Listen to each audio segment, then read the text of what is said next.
also, I would say like arousal regulation, right? Knowing how to, where your levels need to be, like for nervousness and stuff. I think is such a big thing, because when you think about it, in life, we have so many high pressure situations, and no matter what career path you're going to go down, whether you're going to end up becoming a pilot, right? Whether you're that youth student athlete who, isn't going to continue to play baseball, in the MLB, but goes on to be a pilot or a surgeon, or, somebody just a student in med school struggling with performance or test anxiety, right? Like, I think it's such a useful tool that you're going to be able to use in every aspect of life.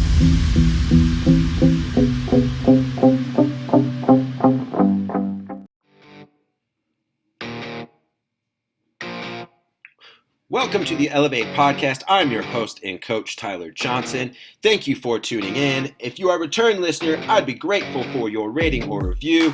And if you dig this episode, give us a like or share. And now, whether you've tuned in to elevate your mindset, your game, or just your day, you are in the right place. Episode 71. We are getting up there, and my guest this episode is a certified mental performance coach at her company, CM Mental Performance, where she strives to help athletes master their mindset so they can master their craft. You can follow her on Instagram at CM_mental performance. Welcome to the Elev8 podcast, Carly Musser.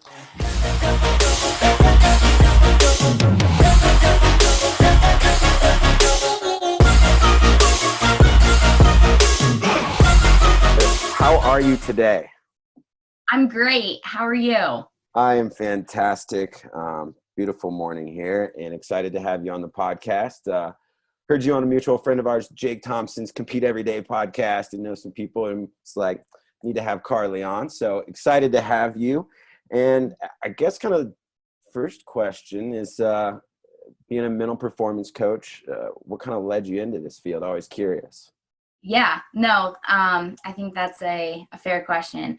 So I went to West Virginia University for undergrad, and I thought I wanted to do, my brother, he owns his own gym, so he did exercise science. So I kind of at first was like psychology, then I was like, okay, maybe I want to do exercise science. So I kind of went in undecided, and then at the end of my first year, after taking some chem courses and stuff, I was just like, this is not for me. I don't want to have to go up to organic chem.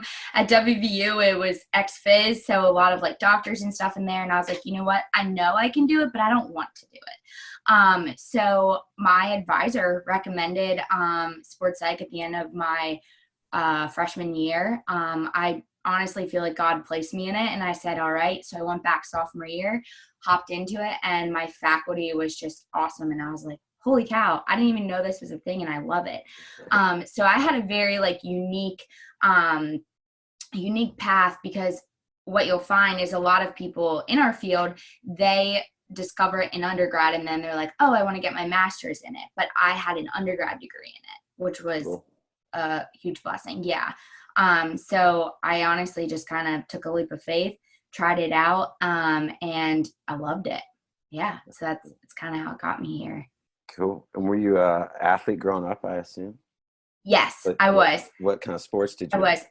Right. So I ran the mile and track, and then I cheered like competitively and like for school and stuff. So doing backflips and all that stuff. So I struggled with tumbling blocks, and with the mile, I would put a lot of pressure on myself, and so yes, absolutely. So I was able to start applying that stuff to my life too. it's useful stuff, right? I think sometimes also I think as you get mental labeled, or you are a mental performance coach and a positive person and things like that, the daily expectations of ourselves and from our environments become challenging, right? Yeah And I think, like you said, that label, and I think that just goes into, I always just say, like, you're human first. And that was something kind of Jake and I talked about, just remembering like you're human first, whether you're an optimistic person, whether you're somebody that isn't like we all struggle because we're all humans. So yeah, for sure. Most definitely. You could wave a magic wand, I guess, and every youth and high school coach out there starting today would teach a mental skill during practice. What mental skill would you wish upon all those kids today that their coach teaches them?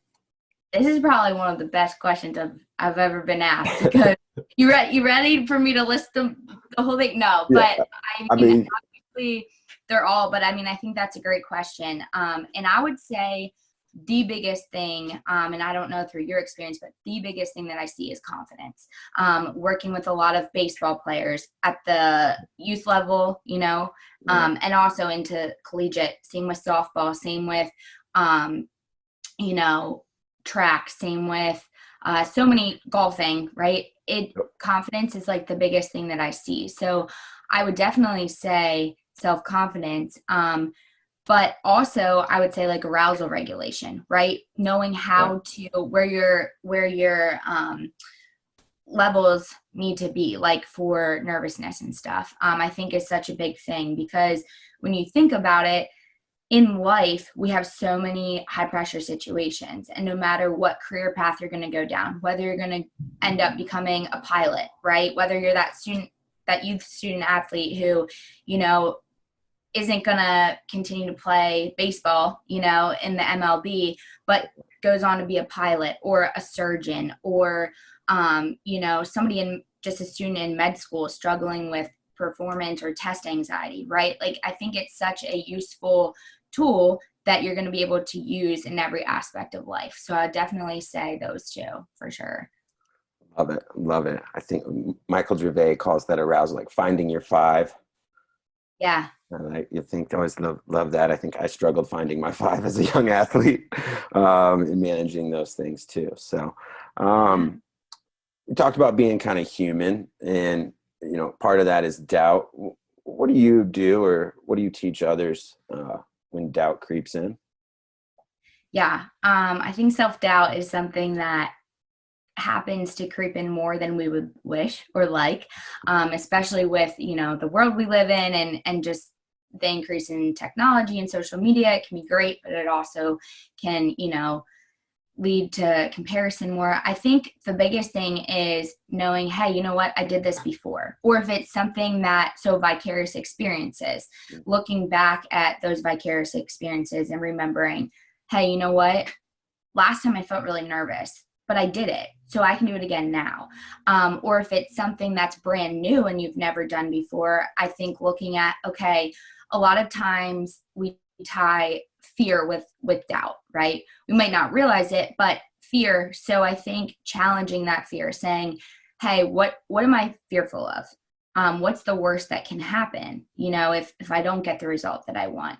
I think is the most helpful way for me, and something that I also work with athletes on, because, so often it's a similar situation that we've done in the past, but when we put so much pressure on ourselves, or there's so much pressure placed on us from people around us, that's when we start to be like, oh my gosh, I don't know that I can do it. But it's like, wait, you did that before. So why are you, so that's honestly, I think a good term to use is perspective, right? Just shifting your perspective and being able to, kind of look at the bigger picture, but also knowing how you need to feel. One of the things I've heard you speak about too is, I think student athletes, I think coaches fall into this too, is especially in the age of social media, is comparison culture. I think one thing I always try to leave kids and coaches with, I think in this world, is a little less judgment, a little more encouragement. And that doesn't just go for others, but for ourselves. Yeah. I think if it starts there, then we can live it. But can you talk about how, some of the comparison traps can kind of cripple our mindset when it comes to high performance and reaching our potential? Yeah, absolutely. So I think one of the first things I think about is I was working with, I work with the collegiate baseball team, D2. And one of them, he said to me, I used to try and be just like my teammate so-and-so. He said he would, wake up, he would do this, he would lift, deadlift this. I tried to do everything like him. And he said, guess what? It didn't work. it didn't work for me. And so I think that's the biggest thing, is that when we try and compare, or we try to be just like someone else is, it doesn't work for us because we're not them. So I think remembering that first, and secondly, just being self-aware. When am I comparing myself? What type of environment am I creating for myself that is going to cause me to compare? So who you follow on social media, who you surround yourself with. And kind of like you said with the whole encouragement thing, I think it is key, because when you start to, and I think that can go into is like, as a coach, if you're a coach, really putting an emphasis on like role clarity, right? Saying like, hey, you're that person on my team, whether it's football, baseball, soccer, that you really do this, right? Then that really helps to encourage those people, and, you know, remember that they have an important role. So I think just knowing, hey, you know what, I only have one life and there's only one me, like, in this world. I need to just be the best version of myself. And it takes time to remind yourself of that. I love how you brought up the role, because I think creating roles and things on teams that are unique, it validates, it gives the kid validation of why we need that role and why you're important and why you're the right person for it. Yeah. Just those simple things can do so much for, you know, kids that may or may not need it by your, you know, digestion of the moment, but all kids could probably use it. Yeah, for So sure. I love that you brought up kind of just being able to create roles is such a creative, fun way to become inclusive, validate, and do great things. One of the other things I loved that you brought up, because I think I've only had a handful of guests that are like, it jazzes them up to talk about some journaling. I love to do some gratitude journaling, and then I probably, like the other times I like to do it, probably is, one of my other guests called it like when you're in a rut, where it's just kind of when things aren't going well, thought dump, kind of go through. Can you talk about maybe athletes or coaches that are listening that maybe haven't done so much journaling, maybe a few techniques or things they could try that you found successful with athletes you've worked with? Yeah.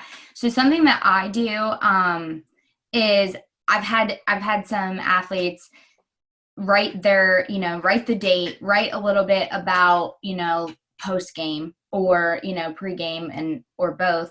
And if it's somebody that like maybe just journaling isn't really their thing, I said, even write a few sentences and write down confidence and rate it from 1 to 10.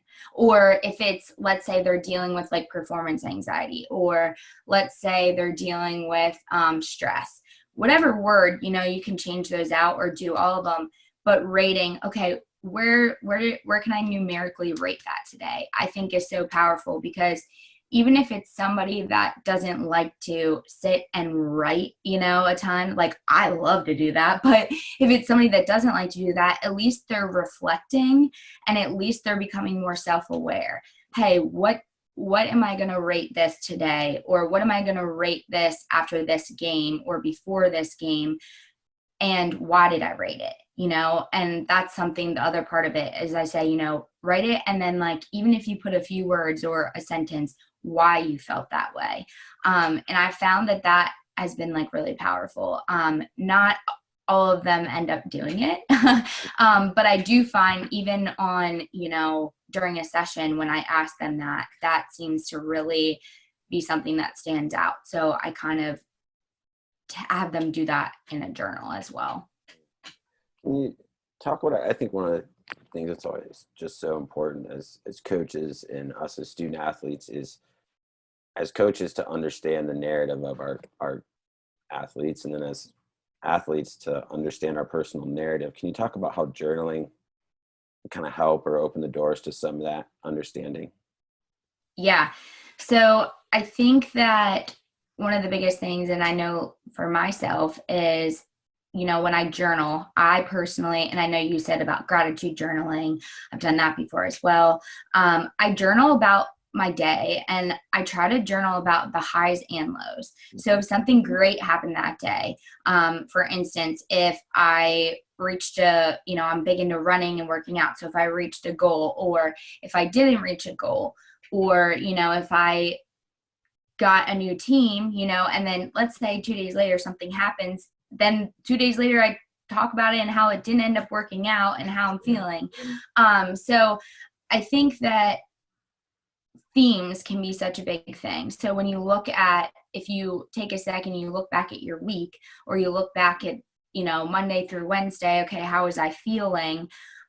Or, even just if you use the rating scale, like I was saying earlier, just looking at, okay, well, then looking back, all right, well, why Monday through Wednesday did I have, my confidence was an 8 out of 10, and then now it's a 5 out of 10? Or why was it a 10, then a 6, then looking at consistent patterns and whether they're good or bad. So I think consistency is key. So looking at that and knowing, okay, this is something that I've really improved upon, or this is something that I'm still struggling with. So kind of themes, taking away themes from journaling. Yeah. Love it. Great idea. Who are some people, podcast authors, or out there that you enjoy learning from in the mental skills space? I always think it's such a wide variety, from breathing to sleep to thinking to mindset. There's a lot out there. Who are some people that you find fascinating to learn from? Yeah. So I would say too that I feel very blessed to have a lot of great mentors that I do have. And when you said podcast, I instantly thought of Justin Sua. So I connected with Justin a few years ago, pre-pandemic, and I only got to meet him for the first time at the event, which I'm like, we've chatted on the phone so many times, and I'm like, heck yeah, I finally get to meet you. And he's just such a humble, real person. And what I love about Justin is he's very creative. So it's not just the same like cliche stuff, he's very creative and he's very real. Also in that group of people that that I learn from or look up to are, Lauren Johnson and Hannah Huseman and, Brian Miles. That group too has been really insightful, and people that I've connected with, over time. And I think everybody sees them as, especially all of them, they all work in baseball or have worked in baseball, and it's like, oh my gosh, like so cool. But I've gotten to build a relationship with them, and just knowing through their personal experiences, right? Like the first time I connected with Hannah, I'm talking to her about where I was at in my life right before COVID, and she's like, you know what, my friend Lauren, kind of went through something similar, like here you go. So I created, relationships with them, and I'll even shoot them texts sometimes and be like, hope you're killing it today. Like, you've got this, So all of them, I mean, they're definitely like my people, but connecting with people like Jake and connecting with you, I love connecting with a variety of different people. Yeah. And just learning something new every day. And I don't know if you threw books in there. Did you say books? I said authors, so yeah. Authors. Yeah, okay. yeah. So I will say, I mean, I feel like this is such a staple, but Atomic Habits is what I'm reading right now, and it's just absolutely amazing. And I follow Adam Grant, and I love his mentality. So I think it's funny, like what speaks to you, what really speaks to you. But those are definitely my people that speak to me regularly on a daily basis. Yeah. Is there, stemming off that, once you learn, is there a mental skill or something right now that like you're just jazzed like to teach, like you can't wait to have an opportunity to work with an athlete and teach them blank? Yeah. Oh man, I have several, but yeah, I definitely love, like I said earlier, like arousal regulation. And one of my favorite things to teach, it's so simple, but it's so powerful, is teaching, being like, all right, I'll go into a session and normally intro, I'm like, all right, so who can tell me when they've been in a high pressure situation and they were really nervous and they didn't do well? And then I'm like, who can tell me that, and they were really nervous and they did do well? And then I'll say, okay, what happens when you get nervous? Whether it's in blank sport, or whether it's you're watching a, scary movie, or whatever it is, like what happens? Oh, my, I feel my heart race, my palms get sweaty, whatever. And then I'm like, okay, now what happens when you're excited? And they're like, oh, like my palms get sweaty, and, and I'm like, and I could just feel myself beaming, like I light up. I'm like, did the light bulb go off, and knowing just the fact that our body physiologically reacts to nervousness and excitement the same exact way. It's just how we appraise it. So that's just something that's so simple, but like the first session, I always tend to do, an overview of background, kind of ease into something. And I feel like arousal regulation, nervousness is something that all teams and people deal with, right? It's something that they've encountered. Daily. So that's a big thing that I love to talk about and discuss with them. And it tends to really open up a good conversation. And also just the other part too is belly breathing, right? Deep breathing and saying, all right, who's breathing from their chest? Who's breathing from their stomach? And that's always a cool combo that I love to teach and talk about. Definitely. One of the questions we love to ask as we wrap up on the podcast is, how do you define success? Love this question a lot. It's interesting because once upon a time growing up, I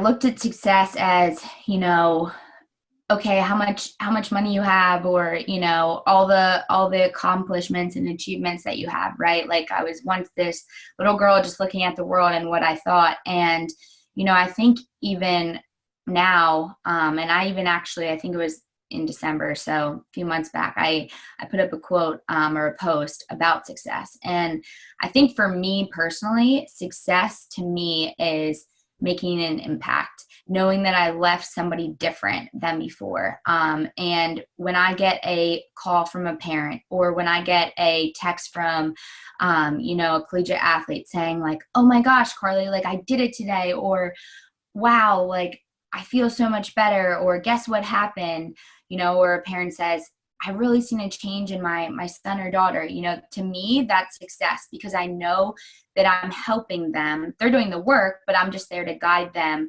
And they're becoming more confident as a person, or they're becoming, they're able to handle or manage their emotions even more, because that's something that we've worked on. So knowing that they are becoming an even better person and more self-aware, not just in the moment, but something that's going to guide them 10 years from now. So to me, that's what success means. But I think that success is something that we chase after, but it's really what you make of it. I think it's individualized for each and every one of us. Thank you for tuning in and all the way to the end. Appreciate that. If something this episode caught your ear, is useful or unique, I would love if you would share it, or, a thumbs up's always encouraging as well. If you want to come back and check out more videos, smash that subscribe button, ring that bell for notifications, and we'd love to have you back. Have a great day, and go elevate others.